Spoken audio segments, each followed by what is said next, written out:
Well, hello and welcome to the Church Office podcast. My name is Gavin Smith, and it's a joy to welcome you today. Our first podcast in 2024. It's the new year, and Sharon Clarke is joining me. Welcome, Sharon.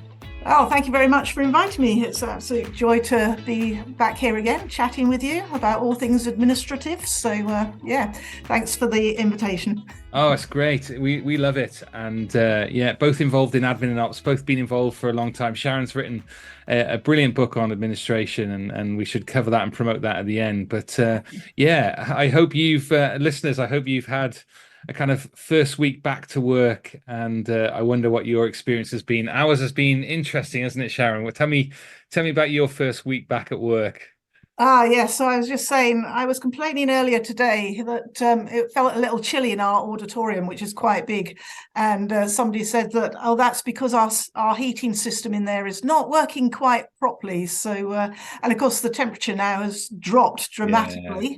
In fact, somebody told me that it's snowing outside. I can't see it myself, but so yes, suddenly we're back into, oh my goodness, how do we deal with the cold weather, having been lulled into a false sense of security so far? Yeah, we have had so much rain, haven't we? I'm appreciating the cold, Sharon, because we had so much rain, and Boxing Day I got called into the church as ceiling tiles were dropping through the roof, setting the alarm off. Oh no! With a huge water leak. So yeah, our roof is leaking multiple places.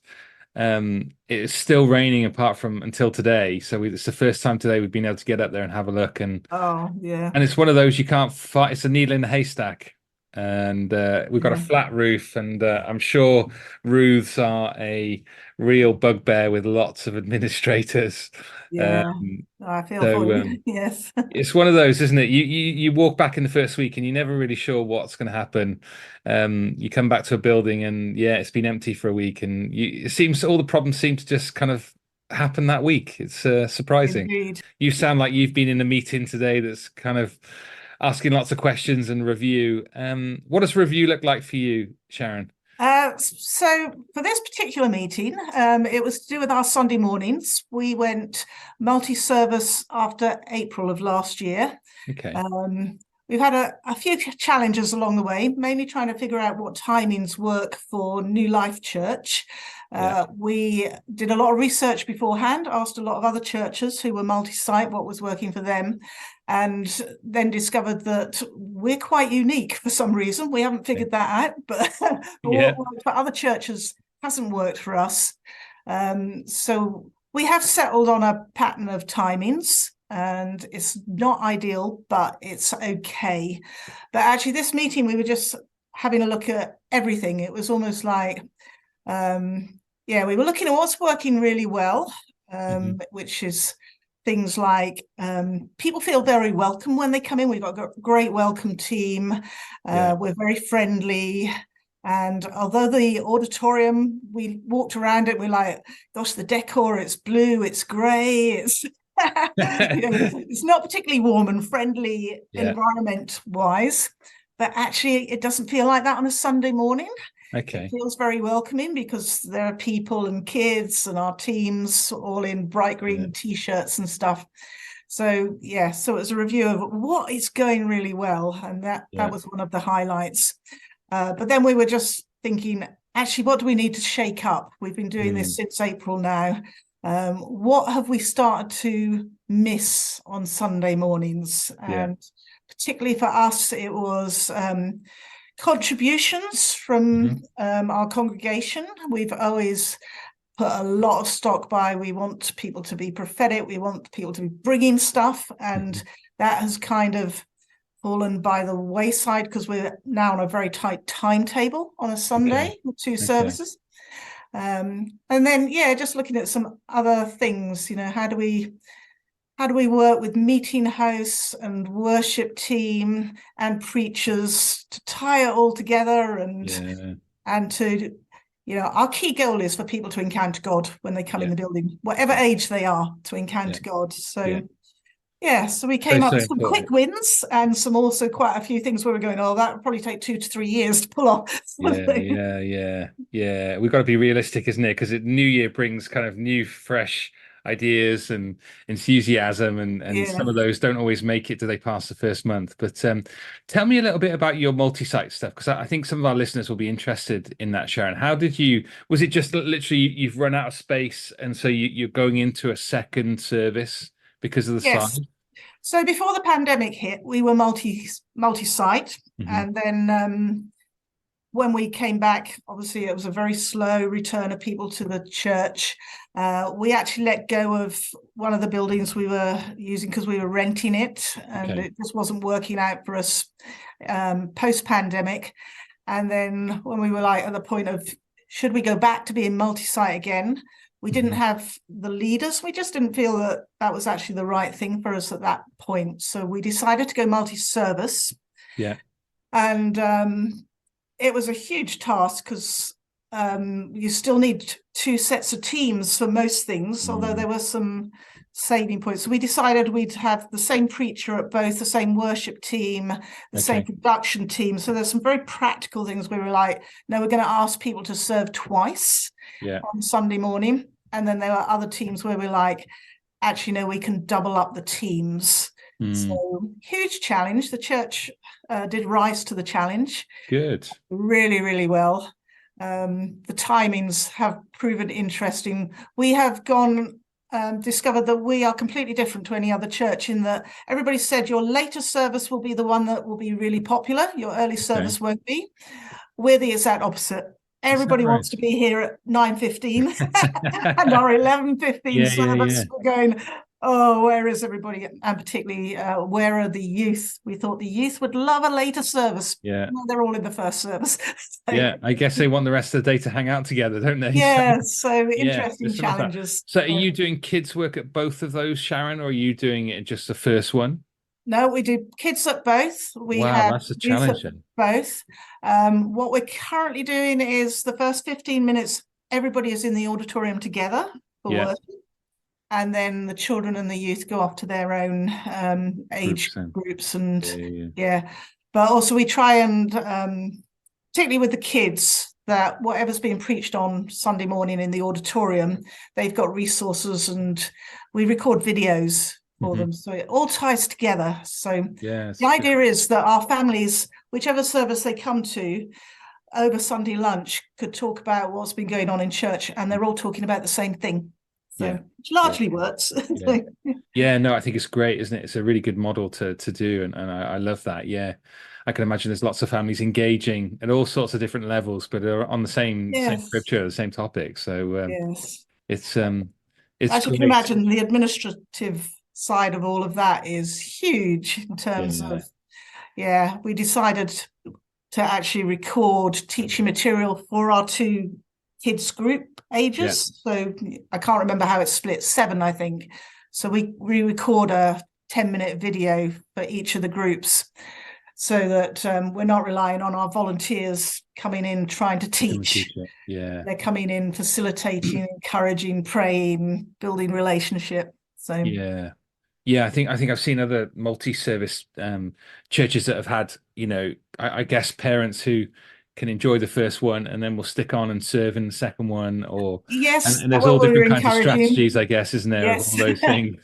How do we raise Attend the one, numbers? serve at the other. Yeah, quite a few Mm, people are happy to do that. Yeah. yeah. And it's good. So the church has largely responded well, then I guess to it.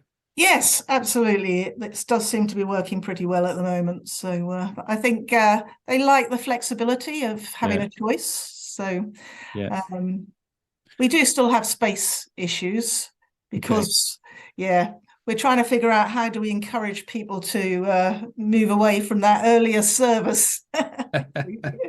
Yeah. Yeah. And what do you guys do with tea and coffee in that now? Because you've got the turnaround, and that again, I can imagine is going to be a challenge. But that fellowship time is so important in church, isn't it? Yes, again, that's where we were a bit restricted with the space that we have available in our building. Hmm. So the only place that we could do tea and coffee refreshments is the auditorium, which meant really we had no other option. Well, no, there was an option. What we landed on, we do it between the services. Okay. So we encourage those who come to the first one to stay, and those who are coming later to come early and have Yeah. refreshments first.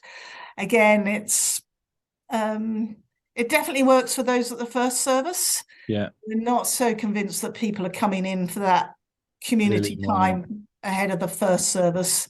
So, but at the moment, we don't really have the options. The other way would be we could go refreshments beforehand and then refreshments after, but we don't have the team for that at the moment. Yeah. So, Yeah.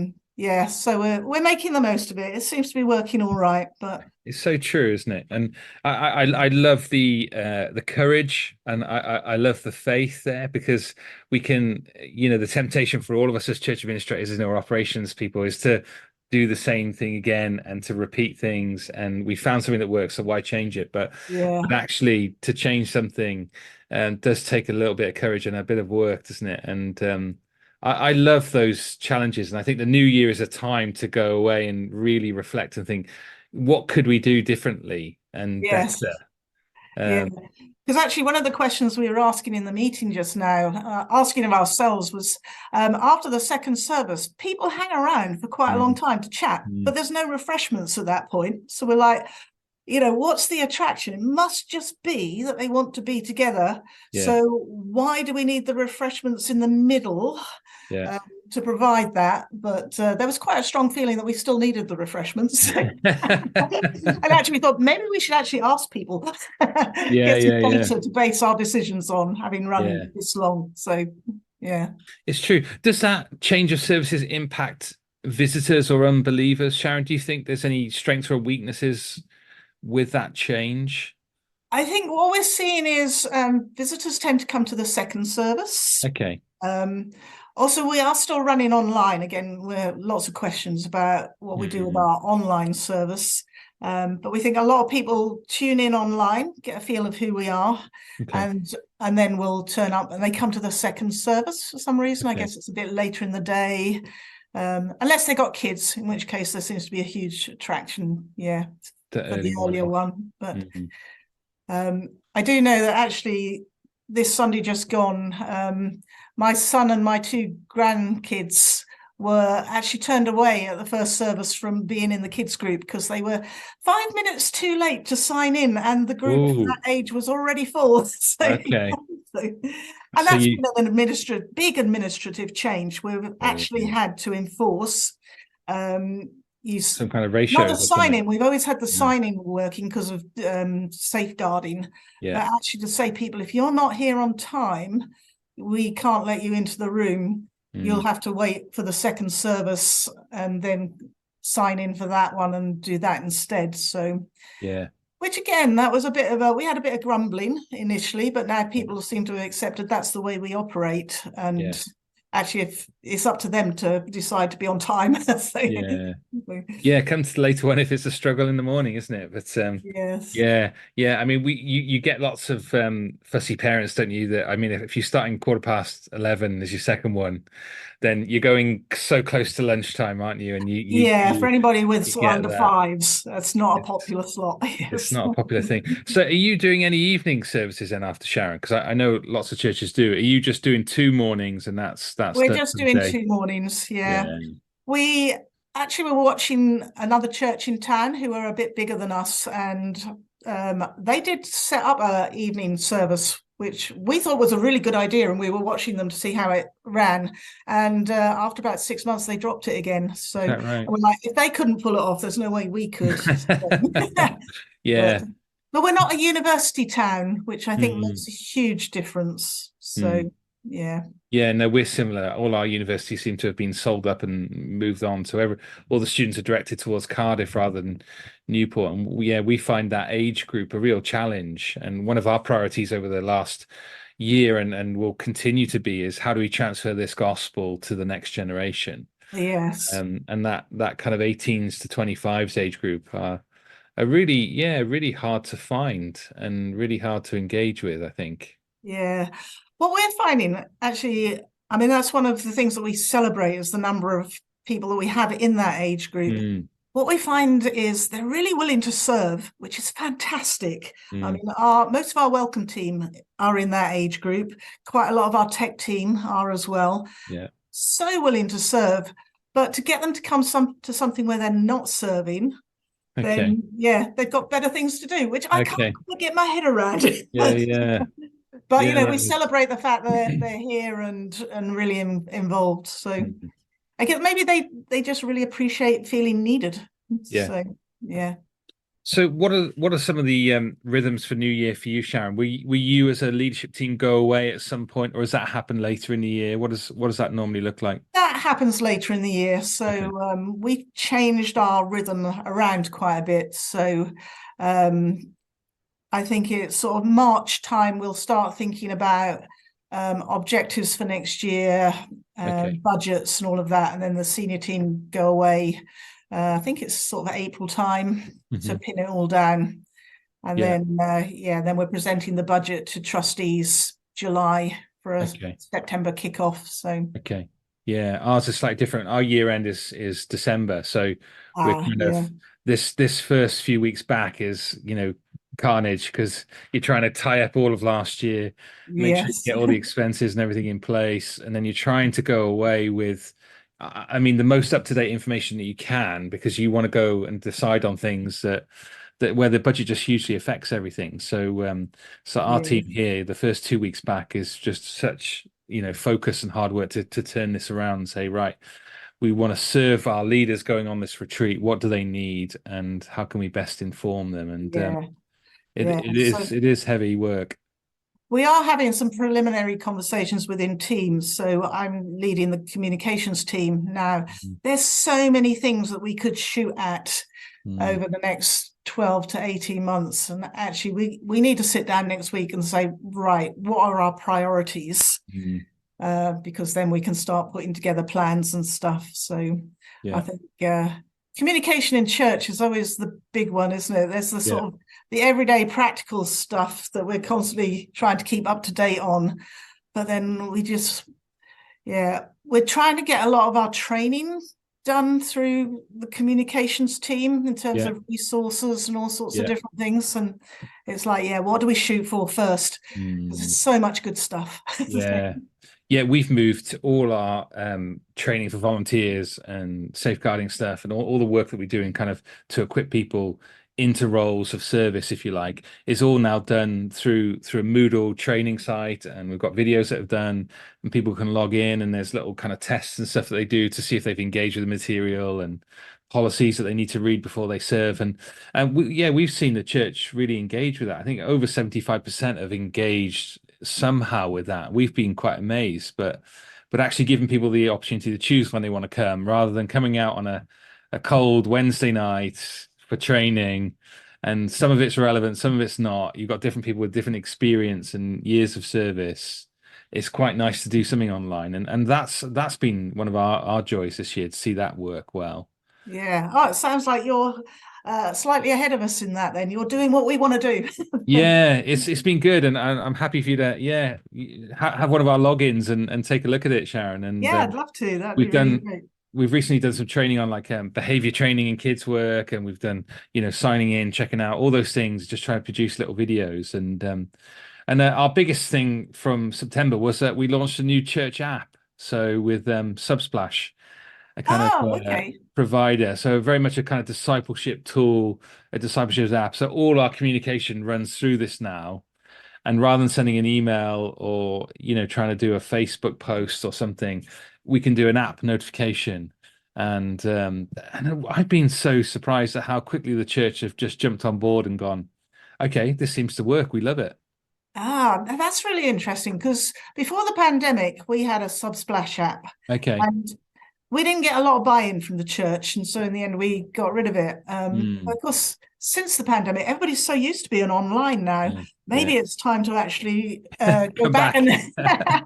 and Revisit do that it. again. Yes. And I mean it's an expensive option, isn't it? Without, I mean everything now software moves to kind of a subscription based model, Oh and yes, Subsplash is that similar sort of principle. But we've been able to do our website and the app together, and just things like you update the app, it automatically updates the website. There's little joys, little wins there that yeah, we've got to update it here, we've got to update it here, we've got to update it here, and you're going, no, it's all right. You just do it once, and it all seems to come together. And yeah, our church has we found it, yeah, they've really engaged with the material. We've got more people listening to messages, more people. We've put every message on since 2004, I believe. And so people have just had got, 20 years of, just material to look at Yeah, topics. And it's fascinating. I've Yeah. loved going back through the pastor's fashion, 20 years of fashion, and you can flick through it, and it's wild. Yeah. What Actually, was it's really interesting because the person who was preaching yesterday, he actually asked the question about online training as part of okay. his sermon. I can't remember why it was relevant, but yes, he did. Put your hand up if you've done an online training course in the last 12 months. It was most of the church. Is that right? Really? Which is Okay, really yeah. interesting that, yeah, everybody has adopted this. And Yeah. like you say, who wants to come out to a building, if it's snowing and to Yeah. do an in-person course Yeah. when they can just log in and do it online? Yeah. And I think we probably are behind the workplace in this, aren't we? Because of, CPD, of professional development. Yeah. People are attending these things, aren't they? And an online course is so much cheaper than bringing someone together in a kind of teaching classroom or conference situation, isn't it? So it Yeah. has really changed. And yeah, we've got a lot to compete with that in a sense. So yeah, fascinating things to think about, things, ideas for the future. I think the reality is you just can't do it all, can you? No, Uh, you can't. But there's also the tools have just improved so much. yeah, So yeah, there's it's so much out there to take advantage of now. it is a blessing. Um, Sharon, share with me a little bit about your how do you find your personal walk with God coming into the new year? Do you find it gets interrupted, or give us a little bit of insight into what that's like for you? Okay, so as a church, we decided to do as many services as we could fit in between Christmas and New Okay. Year. So, we did look at the calendar and went, oh, it's really awkward because everything's on a Sunday and Yeah. we're two services. So Christmas Eve, which was a Sunday, we just did one morning Okay. service. Then we did Christmas Day. Oh, Then wow. New Year's Eve, we did Yeah. one morning and then we do a crossover service. So there was a lot of services going on, a lot of Mhm. build up towards it. I managed this year to not be heavily involved in the Christmas, New Year Yeah. services themselves, Yeah. but obviously running comms, so it's really Yeah. full on. So actually, what I did, I got to New Year's Eve and was like, I just need some headspace. I have spent Mhm. so long, at least 6 months, probably longer, because we've had a leadership transition, just reacting to everything. Mhm. And Yeah. so I took New Year's Eve and New Year's Day as like a mini retreat at home. My husband was serving here at church, so he was Yeah. out. Okay. Peace and quiet I then. just I just spent 2 days with God and it was Yeah. fabulous because when you sit down with God and just say, well, hey, just I'm here, let's Yeah. just spend some time together. Yeah. that Yeah. that Yeah. was just really refreshing. But suddenly all these ideas started coming into Yeah. my head. I was writing, all Yeah. sorts of, oh, I hadn't thought of that, I hadn't thought of that. Yeah. So for me, that was incredibly valuable, but actually it's made me think I really need to keep doing that. I Yeah. need to shift from reacting to stuff to being proactive and Mm. actually protecting my time to be able to do Yeah. that. So, but apart from anything, it's exhausting being reactive all the Yeah, time. So, it is. And I think more and more I've realized, Sharon, is that in our roles, we need that creativity, don't we? oh, Creativity absolutely. just comes through in so many different ways that if you Yes. don't have that space and you're overloaded, creativity just goes out the window. I'm Yes. absolutely, shocked how quickly I lose that. And yeah, we want there to be that kind of ingredient of, yeah, how can we make this better? What could we do? How can we engage people? Being creative with our finances, with our budgets, with our programs. And it sounds like you've had to do that hugely with time and how much time are we putting into this and all our Yes. comms stuff to try and make engaging it's so important, isn't it? Just thinking about, I do the notices every week. How can I make those fresh this year? What does that look like to Yeah. gauge people that they don't just get up, oh, Gavin's getting up and oh, it's on the app anyway, so I don't need to listen. But what am I communicating? How can I communicate our heart differently? And how can we engage visitors even in that time more effectively? So yeah, I need that space and time to think about it. Otherwise, we just do the same thing on repeat. Yes. Also, I had a really interesting time in the run up to Christmas. So we restructured our staff team across the Yeah. year, employed quite a few new people.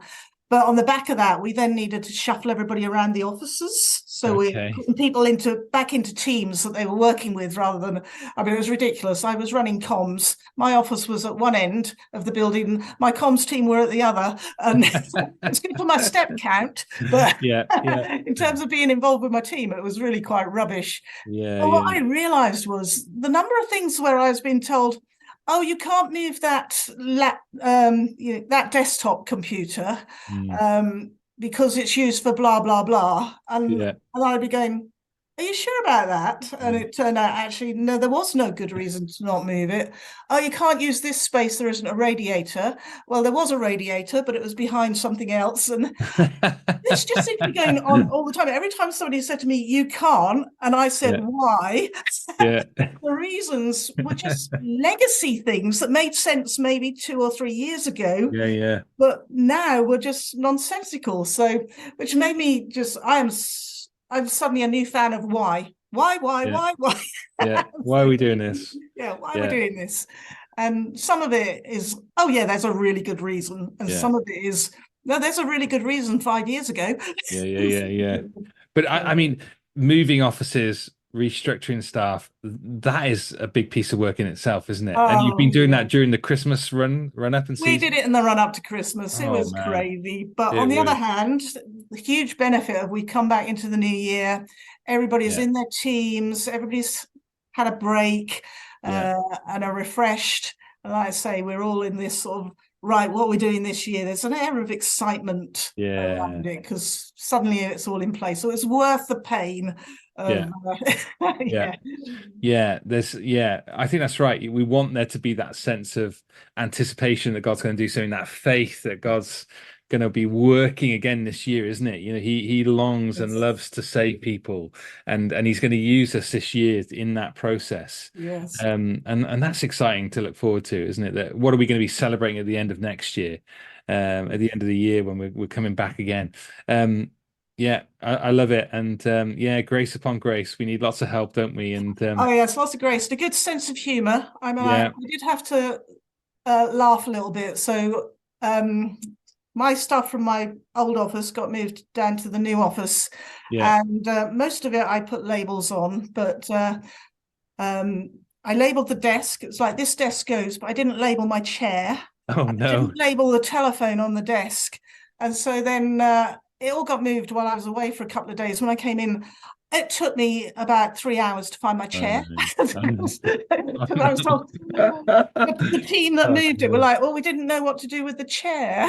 Uh, I was like, so I had to laugh. And put then it it with the took, desk. yeah, then it took me ages to find my phone. Oh, joy. But hey, it's all returned. But yeah, so I think yeah, as administrators, we have to just keep laughing. We do. There's a real need to be patient, isn't it? And to not take ourselves too seriously in the midst Yes. of it, isn't it? That is so true. Well, to finish off, Sharon, I'd love to hear you've got a conference running for church administrators. I know you've got a real heart to serve and equip as I have. And you're part of the Catalyst sphere, aren't you, with New Frontiers? Yes. Fill us in about your conference. Tell us a little bit about what's happening. Yes. So one of the hats I wear is I am the sphere administrator for Catalyst, which is something I absolutely love. It's mainly I'm sort of the glue, keeping it all together because Mm-hmm. Catalyst is quite big, and we operate relationally, Yeah. which is fabulous. We get so much done Oh because yeah. of it, but actually connecting everybody together is a huge challenge. Mm. But yeah, what I realized was we hadn't run a conference or a gathering for our administrators since before the pandemic. Mm. And there was, one or two people had said to me, any chance of doing that? I really miss it. We've got some new people, Yeah. it's like 4 years now, isn't it? New Yeah, it's people on true. Yeah. team who were like, oh, I've never been on one. So yeah, I shoved one in the diary. and Love it. and yeah, so it's coming up on the 8th of February, Yeah. and deliberately kept the program quite open at the moment because I want people to tell me, what's your pressing need at the Yeah. moment. And 2 or 3 people have started to message me with, it's this, it's that, it's the other. So Yeah, so we'll be running that. It's a day here, 8th of February here in Milton Keynes, New Life Church, and it's open to anybody. So hopefully, you know, the administrators from across Catalyst will come. Well, it'll be Catalyst UK, because Catalyst is now huge international organization. But yeah, our UK administrators, but anybody else that would like to come would be most welcome. So brilliant. It's a I think Thursday, isn't it? A Thursday daytime, 10 till 4. These are great, and I know lots of elders and leaders and ministers, they get a chance to go to conferences, and administrators, a time away from the office into some good teaching, into some good fellowship, making new connections is so worthwhile. So let me encourage you, as Sharon is, to get along to this conference. You can sign up online through the Catalyst New Frontiers website, can't you? Yes, And the cost is £20, and I mean that is a bargain for a day's conference. Yeah, 20 quid, and we'll provide a light lunch along with that. And you're feeding everyone as well. Well, incredible. So yeah, please check out that link, and please come along to that. I'm sure it'll be of huge benefit. And we'll look forward to, maybe we'll follow up with you after the conference and find out a little bit how it went. We'd love to find out more. So that sounds great. So, well, thank you so much for listening to today's podcast. Thank you, Sharon, for coming on and telling us all about what's happening in your world, and it's great to hear you, and I love the faith and the enthusiasm that you bring to this is a delight. So if you've got any questions, listeners, and you want to engage with Sharon more, or you've got something for the church office, then please get in contact at questions@thechurchoffice.co.uk. We'd love to hear from you, love to engage, and to serve you if there is in any way that we can. Please check out the website for new documents, for new policies, for new articles, things there to encourage you in your work. And we pray this is a real blessing to you. All right, take care, and we'll see you soon. Thanks, Sharon.